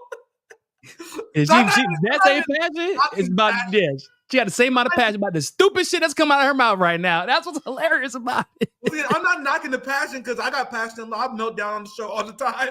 But it's like, what are you passionate about, bro? Come on, man. Come on. And this show is hilarious, man. Passion can't substitute for intelligence. What was that, Niko? I was saying passion can't substitute for intellect. Like, it's better to have both. Bree recently destroyed like a panel Zionist. She said she's gonna put in the war for Piers so he can invite me on the show. It's like, bro, can you imagine? Can you imagine if I was like you had to do the same thing you did against Bree, 3-on-1 plus Piers Morgan? I'd be down. Plus Piers. Can you imagine? I've been asking. I'm like, hey guys, put me on Piers Morgan, man. I'm tired of echo chamber. You guys know, just like Niko, I love a good debate. I've been trying to play this echo chamber. They don't want the fucking phone, man. Look at who they invite. I said the same thing when I covered the show. My show said, so y'all let her come on. Piers and fucking call me in. So we just letting everybody come on. Clearly credentials and fucking logic and credibility and facts and data mean nothing when you're inviting these guests on. So and I provide all that. So like, if we just inviting fucking people on, invite me on. If y'all gonna invite this dumb bitch on to literally make an argument that doesn't even exist. Like, yeah, 1.2 trillion million or $1.2 trillion in manufacturing came back to the country. It's like, nope, that's not from January. That's not what happened. And that's number from 2024. And that's what led to the tariffs, you dumb bitch. Like, but hey, Piers gonna invite her back on, and that's the wild shit. They usually pick guests to dumb down the discourse, which is why it was shocking to see him invite Bree on. Bree is like outside of the usual dum-dums on the left that he usually invites on. That's why Bree hit him up, and she told me like, hey man, I put in the word so you can put on Piers. So big shout out for Bree for doing that. And Piers looked at my profile, and he was like, fuck that shit. Nope. So Bree tried. I give Bree credit for that. Bree tried. But there's no fucking way. Bree is already at that level of popularity that it can only bring more attention to Piers' show. Bringing you on would be problematic because it would shine a light to an anti-war communist who knows what the fuck he's talking about. And to be frank, you're a straight black guy. They don't really like straight black guys on these shows. I'm not sure what the deal is about that. I'm being dead ass serious. It's kind of weird. I don't understand it. But like, they don't like straight black anti-war males. I don't get it, but it could be because of our demeanor, our disposition, the fact that we don't put up with their bullshit. I don't know. But there isn't, no, I actually believe it's because of our perspective. We have a very unique perspective that's driven by both knowledge and experience, right? It's the same thing as a Black woman that Bree has, that she brings to the table, albeit from maybe a different disposition, but that's what makes her so damn formidable when she's going up against panelists on shows like Piers Morgan, and why they might bring her on, but they're not bringing her on as much as Cenk. Yeah, he loved Cenk. They love platforming dumb leftists. Like the same way that Fox used to always have the Mickey Cons on to argue with her, because they love to bring on the dumb left. Like, guys, this represents the left. They don't want to bring on a theory reading historian, someone who actually organized. And whenever they bring on Black guy, I think you're 100% right. But they will bring on like a Jonathan Capehart. Yeah, the Black dude who loved Democrats, liberal and feminine, and they call the ace in the hole Mark Lamont Hill. You know, every 2.5 years, 2.5 years he gets it right until it's time to actually hold Democrats' feet to the fire. Like that's the ace in the hole is Mark Lamont Hill. Outside of that, yeah, they don't really fuck with us like that. I got nothing against that, man. I'm very socially liberal. You can live your life however you want it, but they never will invite someone who trained Muay Thai for 12 years on their show. Yeah. Know what they talk about. They'll never invite you on. You know what I mean? And this is the moment. I had a viral tweet. I had to remind people because the moment I went on the Hill, Robbie, is that Bree invited me on. It's Bree. She's like the only one. Like everyone else in the mainstream, quote unquote progressive left space, they got us on blacklist like a motherfucker. But Bree's the only one who brought me on. He brought me on the Hill, and they told Bree, like, "Hey man, we never do that shit again." That's the last time they ever seen on corporate media. And when I got initially invited on the Hill by Sagri, and Crystal stepped in and stopped that shit because they were worried out because it was going to be a conversation about foreign policy, and I knew about Bernie's horrible foreign policy past, and they were going to ask me about it, and I was going to tell the truth. And Crystal was still up for Bernie back then. And honestly, I kind of fucked up because I clipped the part of me destroying Ro Khanna, and that went viral. So that ended any chance of any like establishment person. They saw the interview with Ro Khanna because they're like, "Hey, Ro, you can take a chance. Hey, Ro, even though you were super nice to him, you were super nice, honestly." Yeah, and after that, it was like, no one, nah. After that, that was our last chance, nigga. We done. We can't give you a chance, Nick. We keep giving you chances, and you keep fucking it up. I like going one and done. One and done is dope. Anyway, let's watch this clip. I'm glad you brought this clip up. This clip is a fun way to end the show. Let's finish this through, and then we can begin to wrap up after this clip. We definitely gotta do this again soon. It's always fun. Good to be back, man. This is exactly why I invite my homie Niko back on our first week. I have Dr. Sabrina join me on Monday. I love Dr. Sabrina. Very smart, very intelligent. We had her on many times before, friend of the show. So you guys know we starting out banger after banger after bang. I'm very excited to be back. Anyway, let's continue the clip. I'm gonna go back a little bit because I lost context a little bit, but I can't wait to see what everyone else on the panel says. We're all over the place here, but let's continue. We're just having fun. It's Friday, more of a chill stream, I guess.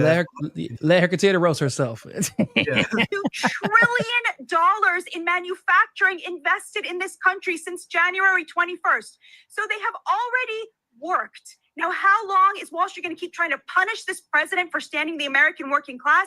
I don't know, but I can tell you that the view from the street is people cannot believe that there is a president who is working for them, who is putting them first and telling Wall Street to go screw itself. Wall Street. Yo, I watch enough pro wrestling to know when someone's cutting a promo, okay?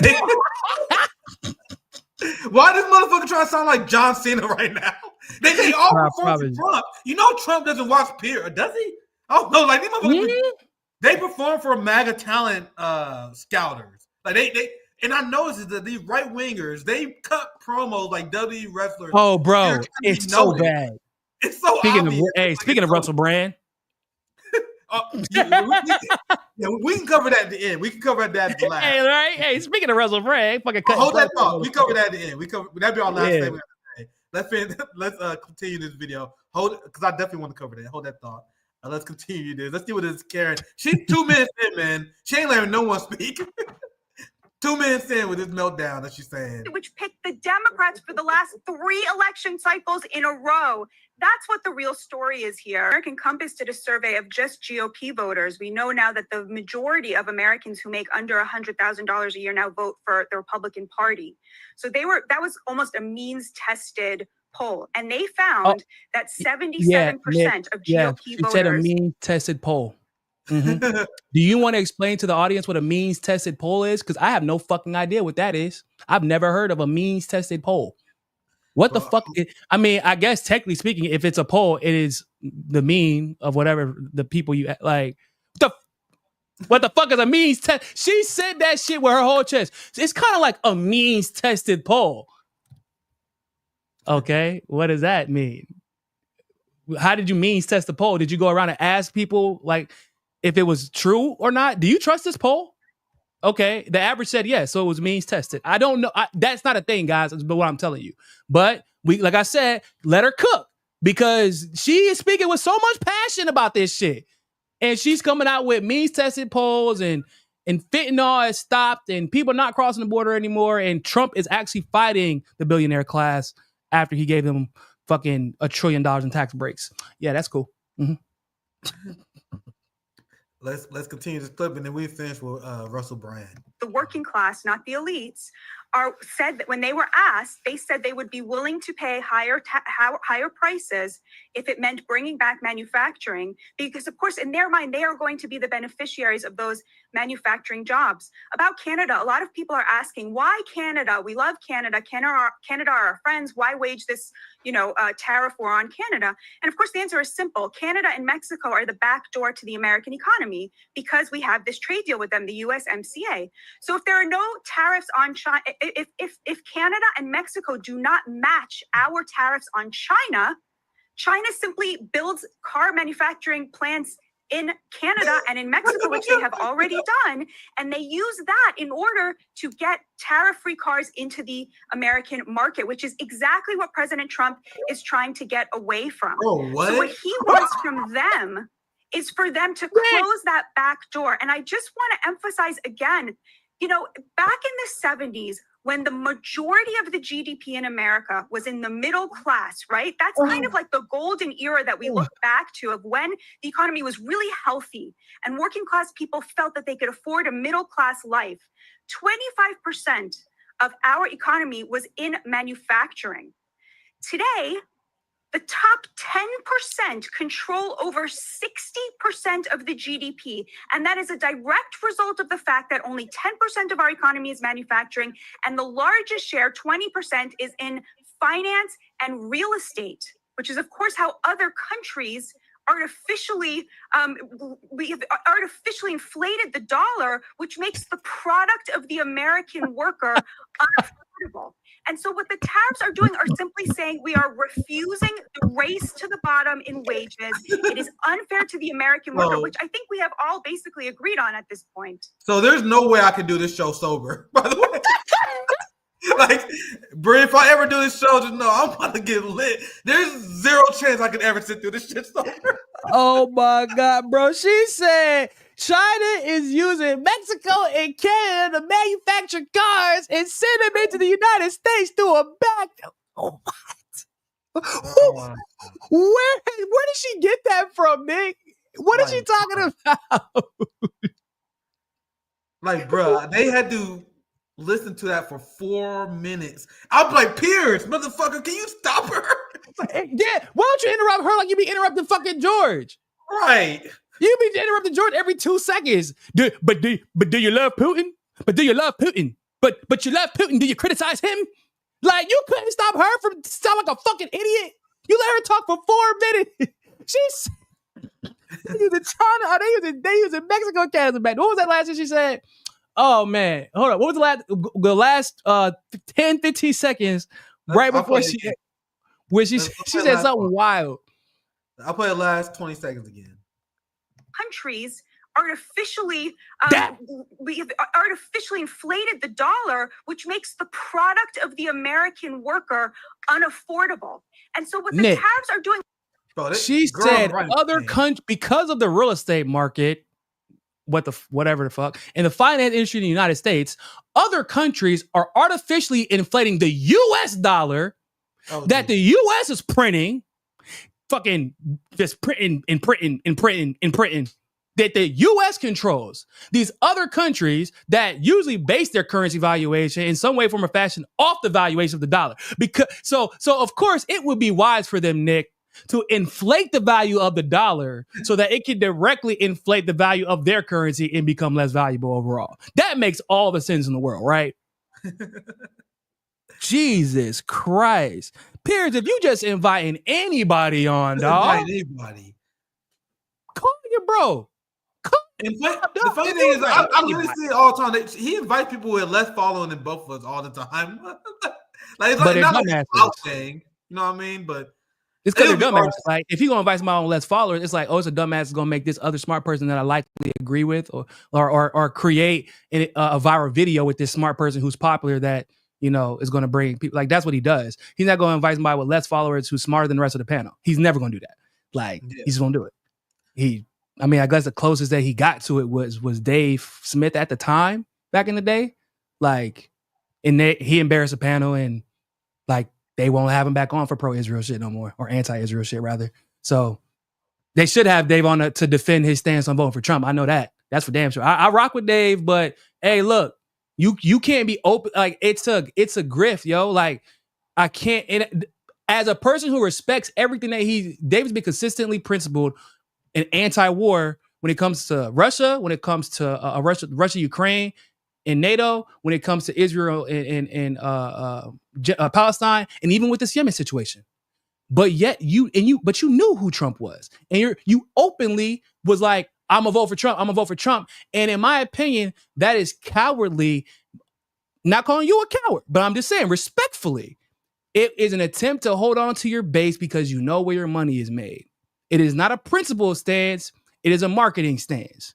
And as long as you're willing to admit that, cool, good for you. But at least be willing to admit it, because it's hard for me to really really fuck with somebody like who will have all these principle stances, and then you're like, I'm gonna vote for Biden or I'm gonna vote for Trump, because we know why you're putting that out there. Because you could have voted for him in silence. You feel me? You could have voted for him in silence, but you chose to make the announcement because it wasn't about. You weren't trying to convince people to vote for Trump. You were trying to gain followers in a fan base of Trump cultists that you know are going to stick with you even when you make principled stances, as long as you keep supporting Trump. Yeah. Well said. Like Russell Brand. We're going to get to our last topic. Big shout out to everyone who left super chats. Thanks for Threezy. Nick, I'm trying to see you in that Mario Kart or Smash Brothers. Man, you better be careful what you ask for, man. Oh, I don't think you can hang with me. Now you talking shit, man. You gonna come on my stream. You gonna come on my stream. You gonna call me out. And then you gonna talk. Bro, you talking about the old ones, right? Because we're gonna be waiting a while for the new ones, apparently. Apparently. But I still Smash Brothers, Mortal Kombat, fighting games, that's my shit. But I will say this, to be a little humble here.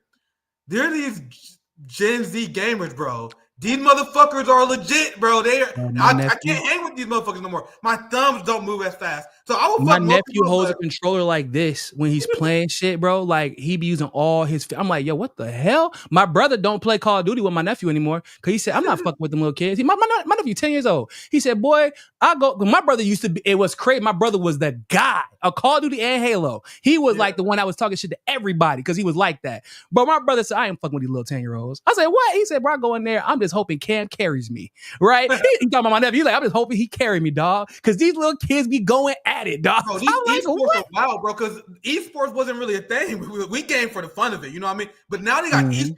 Nigga. They got whole careers, nigga. You can make so much money. So they train so hard, bro. I fought a few of these people at More Combat. These motherfuckers, these new kids, they on some next level shit when it comes to games. So if you're like an e-gamer, bro, I can't fuck with you. It takes a while for the kids to catch up with sports games. Like, my nephew loves soccer and he likes playing FIFA, but he can't. I bust his ass at FIFA because it's like there's a level of like you got to understand the sport. 2K, yeah. Yeah, exactly. 2K, same thing. He likes playing basketball, but like he won't play with my brother like that at 2K because he knows like you still got to understand the sport to be really good at the game. So, but like Fortnite and Call of Duty and shit like that, he be. Nah, I can't. I honestly don't understand how he can react as fast as he does. I'm like, bro, there's no way. How are you doing this? How are you so sure about the movements that you're making? I strive to have that level of confidence in my goddamn hand-eye coordination. Can never. How are you doing? It's like it's weird how these kids are so smart and so dumb at the same time now, right? Like they're like they're the most intelligent they've ever been, and simultaneously they be doing the dumbest shit ever. Mm-hmm. And it's almost like this. It's like correlated because they think they're smarter than they actually are. I guess is that what it is? Because my boy be doing. My boy is so damn smart, bro. This motherfucker would have had 100 on his test, but when they asked him how many letters does his name have, he put 5 instead of 4. I swear to God, I said, Levi, how many letters does your name have? 4. Why? So why did you put 5? I put 5. Yeah. I was like, let me guess. You was trying to finish your test first. Yeah, that's exactly what the hell you was doing. You was rushing because you thought being first is better. If you're not first, you're last. As kids, that's exactly what the hell we go. But yeah, man, real quick before we get up out of here, I do gotta say I just gotta talk about this Russell Brand situation. So I'm not here to presume guilt or innocence. Like I'm not here to do that. For sure. But I will say, I don't know if he's guilty or not. But when your ass all of a sudden you get the investigation started in 2023. In 2024, your ass is getting publicly baptized. You done turned full evangelical Christian. You went from being an what I would probably consider to be an anti-war principled leftist, calling out both the UK and the US government, to an evangelical Christian. And I'm like, okay, there's nothing wrong with being a Christian. Okay, but I'm not going to judge yet. Then he started getting a little bit too MAGA for me. Like to the point where it's one thing when you defend Trump from like Democrat lies, because we know that those lies are usually meant to further the ambitions of the empire sometimes. That's cool.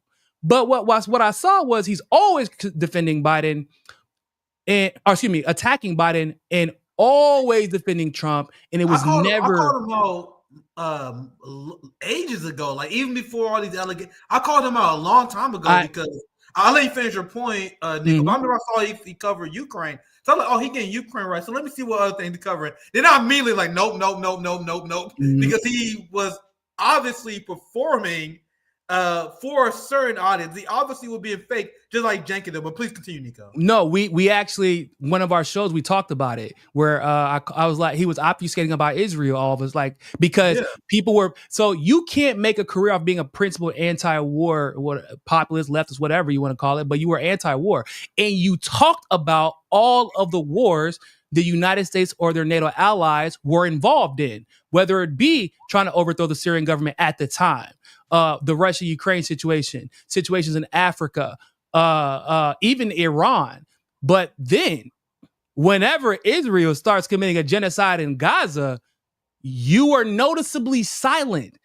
And it's noticeable because of how much you talked about everything else. You already done put your brand out there, no pun intended. And you're silent about this. So then when you get called out for it, you start obfuscating and talk, well, we have to look at this from a biblical sense. From a biblical sense, Israel does have some rights to this land that is indisputable. Bitch, we're not about to indispute that. We ain't in disputing arguments based off the Bible. I'll be damned, first of all. And it's not true, second of all. But because like Israel was a city, it wasn't a whole fucking country. And this idea of greater Israel is insanity. So, but like he starts obfuscating and he can't even bring himself to say the fucking word Palestine. Yep. Right? So guilt or innocence, I don't know.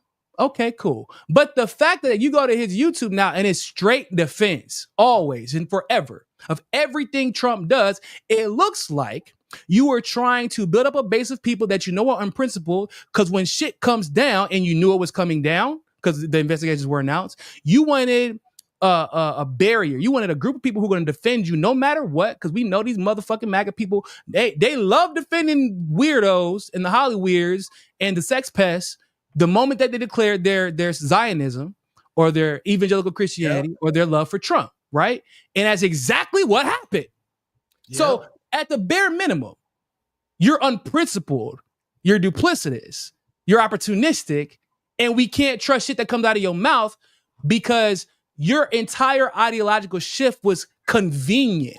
If this came out and you were still on principle in your anti-war stances, if you were willing to call out genocide, if you were doing the same things that you were doing before the investigation started, then people would be less likely to believe that, or at least more likely to believe rather, that this may just be a witch hunt, trying to use his past to hold him accountable for things that he's talking about right now. But that's not what it is. People are like, oh, it's just weird that this started whenever he became he became a evangelical Christian MAGA dick after this started. That's what makes it worse.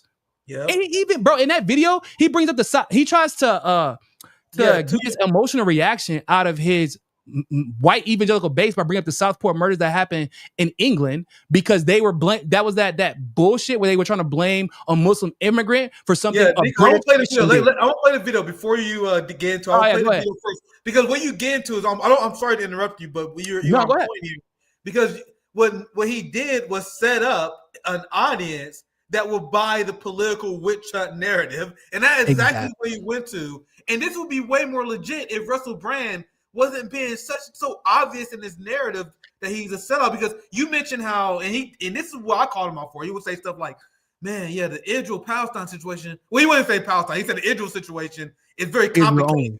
He was like, "It's very complicated. I don't really understand that." But, motherfucker, we caught you literally 10 years ago. You used to call for boycotts of Israel. And I am not one of these people that believe people goes backwards. There are people who are victim of propaganda. There are people who are confused about the Israel-Palestine situation. There are a lot of people who think it's complicated who don't look into it. I am of the belief that you don't learn about what's going on with Palestine like Russell Brand clearly did in 2014. In 2014, Russell Brand knew that Israel was doing something that was worth boycotting. And that wasn't that long ago. Backwards on that belief. I don't believe you de-radicalized like that. You went backwards after the genocide started?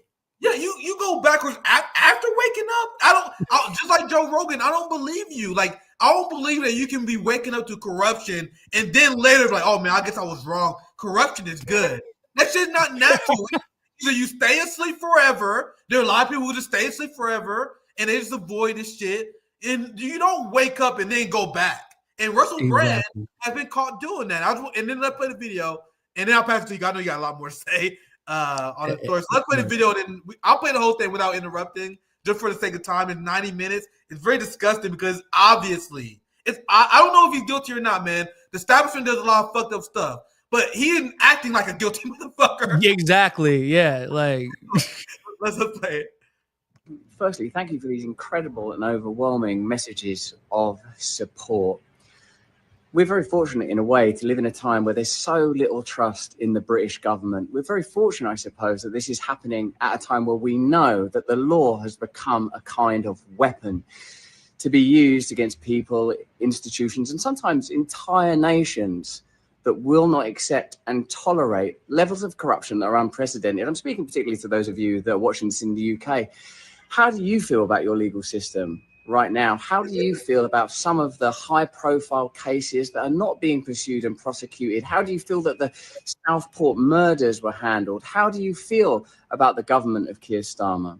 Now, that's just sort of general context. Me, I've always told you guys that when I was young and single, before I had my wife and family, who were just out of shot over there, my beautiful children, I was a fool, man. I was a fool before I lived in the light. Children. I was a drug addict, a sex addict. Motherfucker acting right now. Was a rapist. I've never engaged in non-consensual activity. I pray that you can see that by looking in my eyes. I want to thank all of you for your continuing support. I want to let you know that our show will be on Rumble on Monday. Thanks for your support there. And of course, I'm now going to have the opportunity to defend these charges in court, and I'm incredibly grateful for that. In the meantime, you lot, stay free. And we will be continuing to discuss this matter. So it's a witch hunt, Niko. Praise God. So his message to his followers that it's all a witch hunt. It's almost like he was grooming an audience that is more than happy to hear someone claim that it's a witch hunt. Wonder who else does that? Who else claims that every investigation against him is a witch hunt? And what person did Russell Brand also supported? Hey, look, or I mean, like Hillary Clinton would have claimed that, right? And Joe Biden claimed that, and everything. Remember, they were saying that the Hunter Biden situation was a witch hunt. That's what they were saying. It was a witch hunt by the Republicans. But it was that was actually legitimate, and he could see that at the time. And I'm not saying that his government isn't guilty of letting corruption slide. We all know that, but like, I'm not about to conflate the two. Like, just because they let corruption slide at the highest level don't mean your ass is innocent. So there's that. Two, so for example, I think one of the things he's referring to is the Epstein situation, right? But he can't say that. Why? Because his ass be sucking off RFK Jr. Yeah.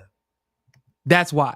And if you people would say that immediately in the comment, like, you mean the guy that just admit, I went on Jeffrey Epstein's play like 2 or 3 times, like, bro, that's one too many times for me. That's one too many times, okay? And whenever he got asked about the nanny situation, yeah, that wasn't a good look either. He definitely said so. Like, he can't say Epstein because he be riding RFK's jock, and he can't piss off the MAGA base, right?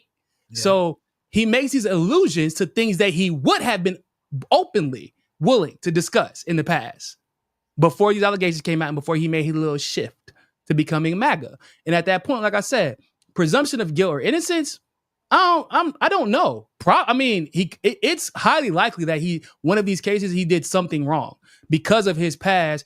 And like, listen, bro, he's a Diddy guy. Okay, he was a daddy. He's a Diddy guy, right? I'm not saying that he's guilty, but I'm not willing to bet on innocence. I'm not putting my money on the innocent part. I ain't gonna do that. You wanna know how I know this motherfucker's guilty? This is how I know this motherfucker's guilty.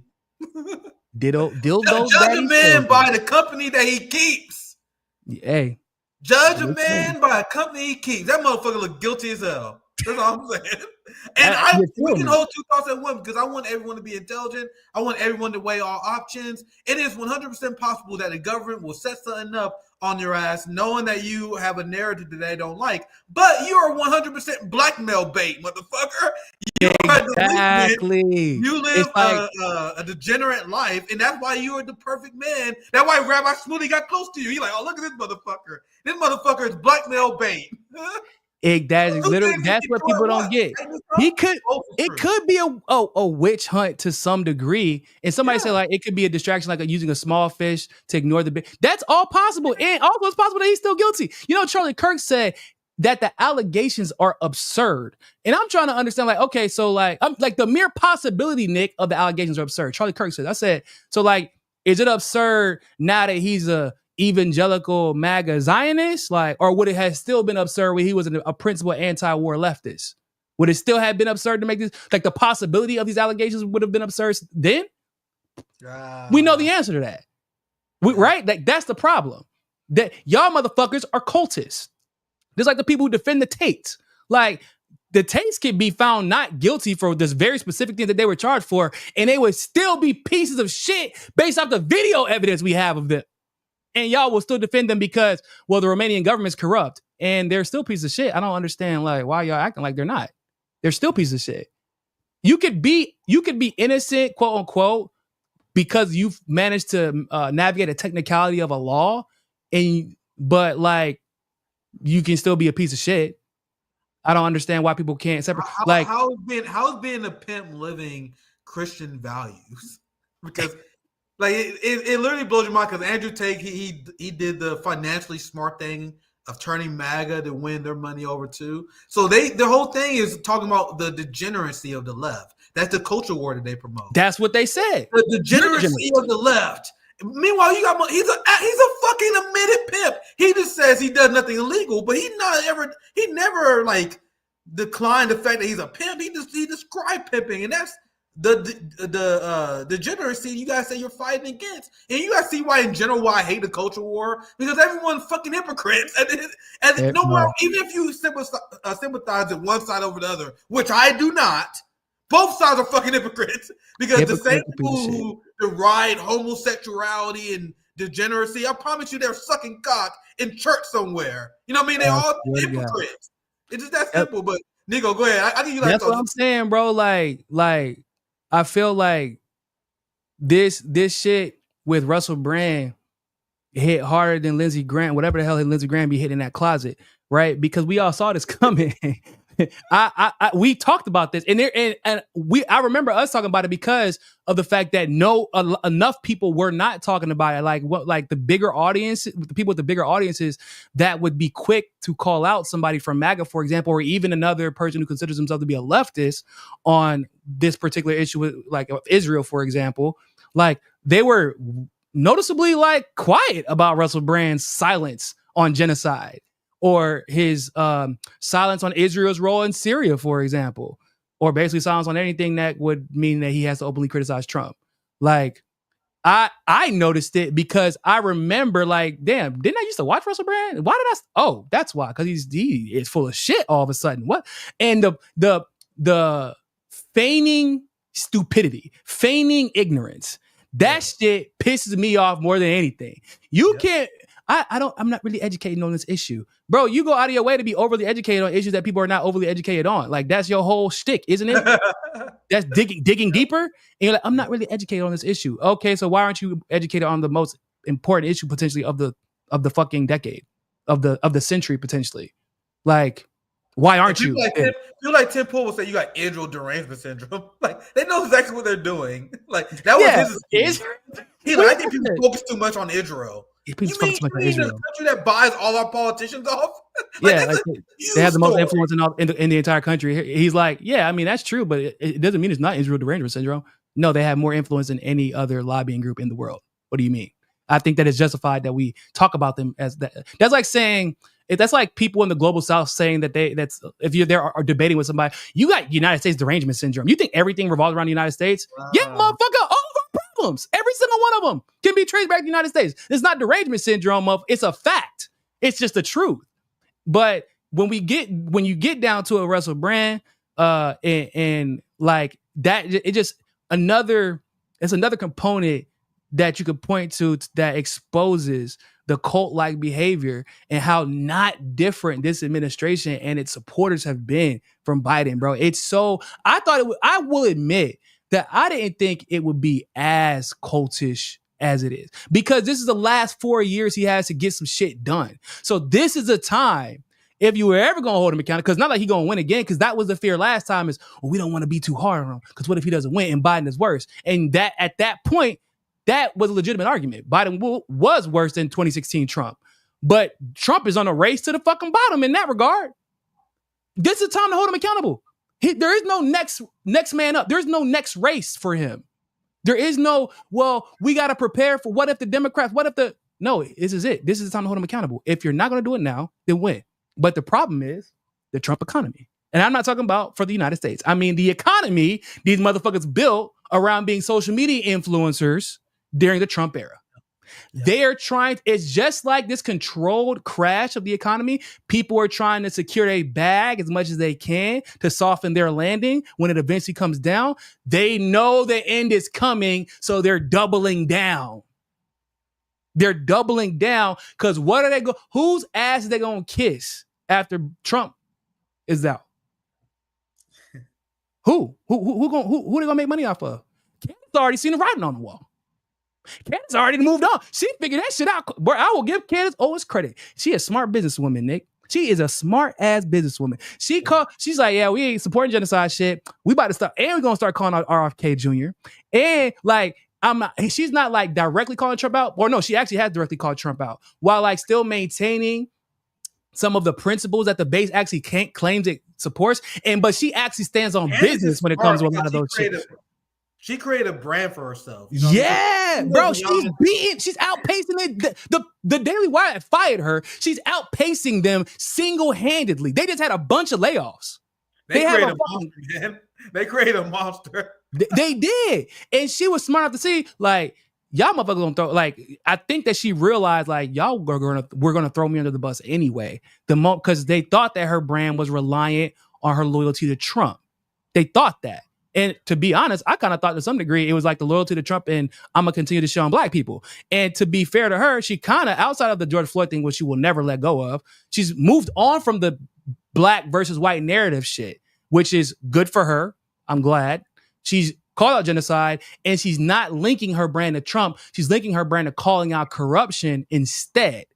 And being true to the values that these evangelicals claim to espouse, and calling people out who are not true to those values.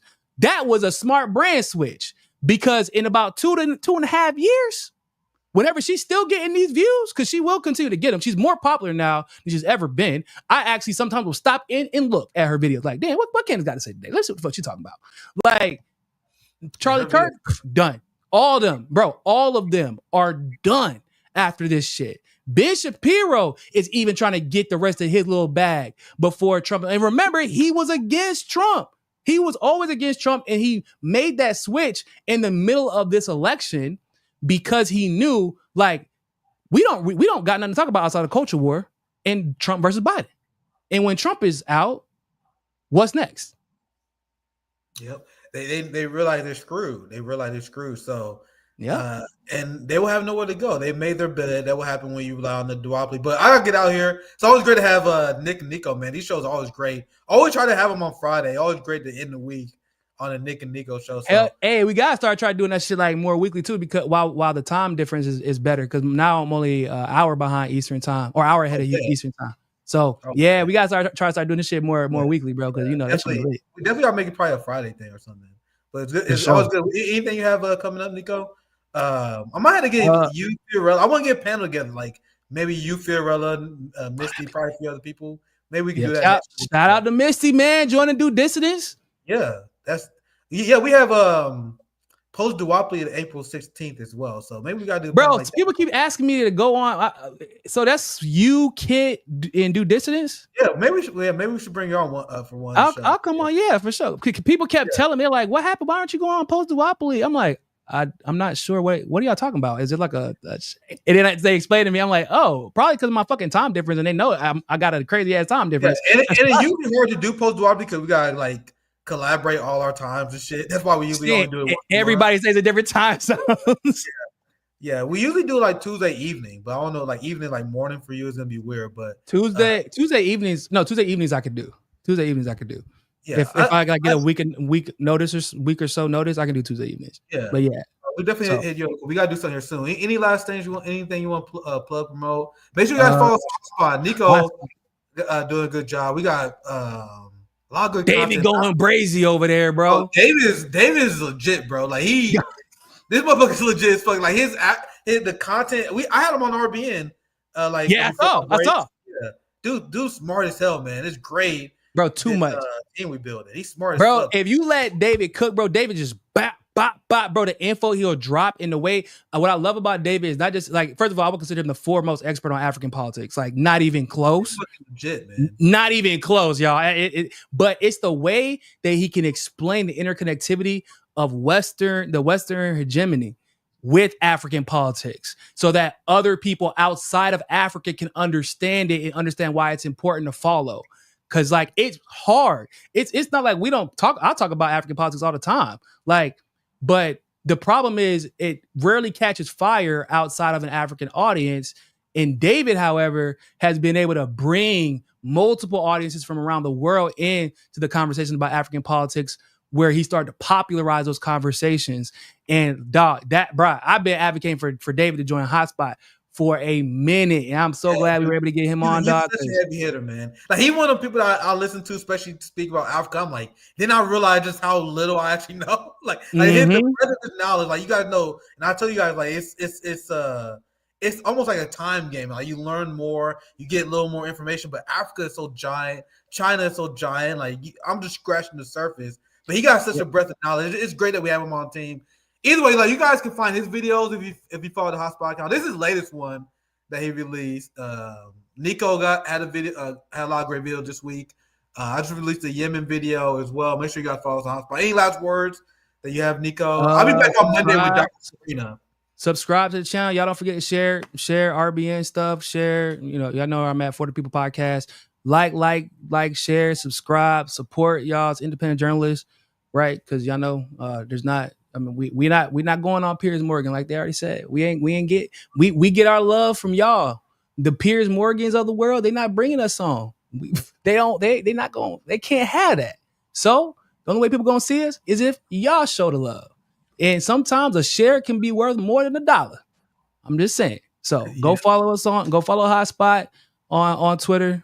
Follow me at Real Niko House. You can subscribe to my channel, For the People Podcast on YouTube, Rockfin, Rumble, YouTube, Rockfin, Rumble, and Twitter. I think that's it. Yeah. And Instagram. You can follow me on Instagram at Real Niko House too. Yeah, so we have Dr. Sabrina will be joining me Monday. It's another show I'm greatly looking forward to. Oh shit, I cannot hear. Make sure you guys follow. Your microphone disappeared on me. I don't know if it's a me or you thing. Yeah, I'm not sure, but I'm gonna wrap up anyway. I'm gonna put this in the background just so you guys can follow us. Follow us on Hotspot. Thank you guys for watching. Have a great weekend, y'all. Peace out.